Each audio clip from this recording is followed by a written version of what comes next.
સાંભળેલી છે?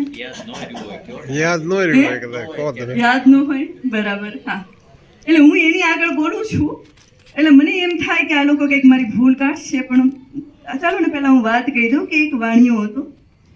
એ જંગલમાં નીકળો.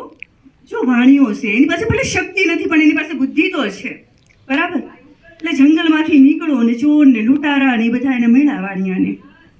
એટલે વાણિયાને કહે કે તારી પાસે જે હોય એ આપી દે, અને આમ પકડી રાખ્યો. વાણિયા કે મને પકડો માં, તમે મને ઈચ્છા ન પહોંચાડો, હું તમને બધું આપી દઈશ, પણ હું તમને ઉછીનું આપું ને તો મારા કિસ્સામાં જ્યાં તમને નહીં ખબર હોય ત્યાંથી હું આપી દઈશ. તો ચોરને એમ થયું કે આ ઉછીનું આપે તોય આપણે હું, લૂંટી લઈએ તોય આપણે શું, અહીંયા કોણ જોવાવાળું છે. એટલે વાણિયાને કે કાંઈ વાંધો નહીં, તું ઉછીનું આપ. વાણિયાએ એક એક વસ્તુ બધીથી ગોતી અને આપી દીધી, અને ઉછીની બધી આપી, અને કીધું કે હવે સાક્ષી તરીકે હું આ કાળા બિલાડાને રાખું છું.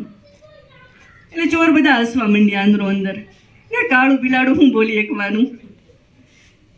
થોડાક દિવસ થયા અને રાજ દરબારમાં ગયો વાણિયો. એ કે મેં આ ચોરને આટલા પૈસા ઉછીને આપ્યા છે. તો રાજા કે સાક્ષી, ચોર કે સાક્ષી. એટલે વાણિયાએ પાળીતું એનું સફેદ બિલાડું બહાર કાઢ્યું. એટલે ચોર કે કાળું બિલાડું હતું.